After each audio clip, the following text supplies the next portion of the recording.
নমস্কার বন্ধুরা, সুনন্দা কিচেন মেনুতে আপনাদের স্বাগত জানাই। আজকে আমি আমার রান্নাঘরে আপনাদের মাছের ঝোল রান্না করে দেখাবো, কিন্তু এই মাছের ঝোলের টেস্টটি হবে সম্পূর্ণ আলাদা। এখানে আমি 3 পিসের মতন রুই মাছের নুন ও হলুদ ভালো করে মাখিয়ে নিয়েছি।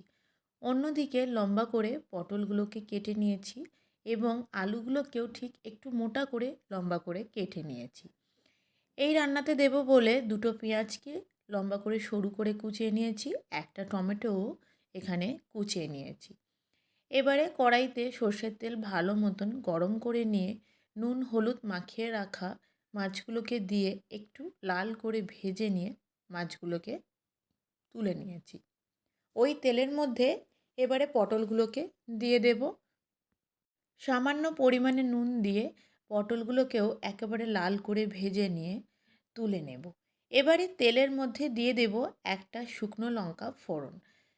কেটে রাখা আলুগুলোকে দিয়ে আলুগুলোকেও বেশ লাল করে ভেজে নেব। আলুগুলো যখন লাল করে ভাজা হয়ে আসবে তার মধ্যে পেঁয়াজগুলোকে দিয়ে দেব আর দিয়ে দেব টমেটোটাকে। এবারে আলু পেঁয়াজ টমেটোটাকে খুব ভালো করে ভাজতে থাকবো। অন্যদিকে একটা আমি মশলা তৈরি করে নেব। একটা বাটির মধ্যে আমি কিছুটা আদা গ্রেট করে নিয়েছি। এবারে তার মধ্যে দিয়ে দেব ধনে ও জিরে বাটা, দিয়ে দেব হলুদ গুঁড়ো, সামান্য পরিমাণে দিয়ে দেব লঙ্কার গুঁড়ো আর রঙের জন্য দেব একটুখানি কাশ্মীরি লঙ্কার গুঁড়ো।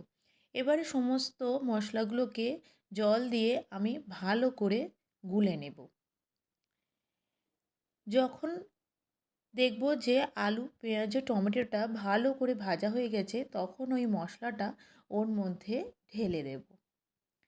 এবারে কিছুক্ষণ মশলার সাথে আলুগুলোকে কষিয়ে নেওয়ার পরে ওর মধ্যে ভেজে রাখা পটলটাকে দিয়ে দেব।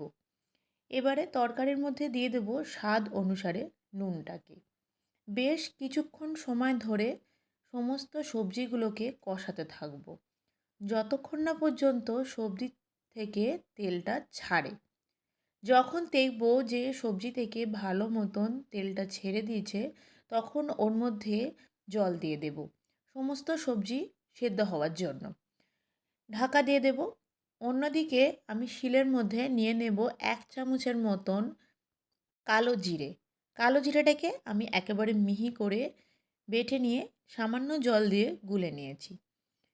ঢাকা খুলে যখন দেখব সবজিগুলো ভালো মতন সেদ্ধ হয়ে গেছে, তখন সমস্ত তরকারিটাকে একটা বাটির মধ্যে ঢেলে নেব। এবারে কড়াইয়ে সামান্য পরিমাণে তেল দিয়ে আমি ওই কালো জিরে বাটাটা ওর মধ্যে দিয়ে দেব। কিছুক্ষণ কষাতে থাকবো যতক্ষণ না পর্যন্ত জলটা মরে যায়। জলটা মরে গেলে ওর মধ্যে ঝোলটাকে দিয়ে দেব। এবারে ফুটে এলে ভেজে রাখা মাছগুলোকে দিয়ে কিছুক্ষণ ঝোলের সাথে ফুটিয়ে নেব। নামানোর আগে ওর মধ্যে কুচিয়ে রাখা ধনেপাতাটাকে আমি উপর থেকে ছড়িয়ে দেব।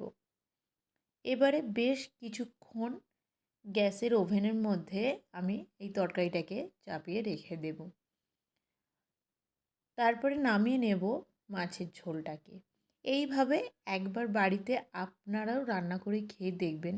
খেতে কিন্তু গরম ভাতের সাথে দুর্দান্ত লাগে এবং সাধারণ মাছের ঝোলের থেকে এর টেস্টটা একটু আলাদা হয়। ধন্যবাদ সবাইকে।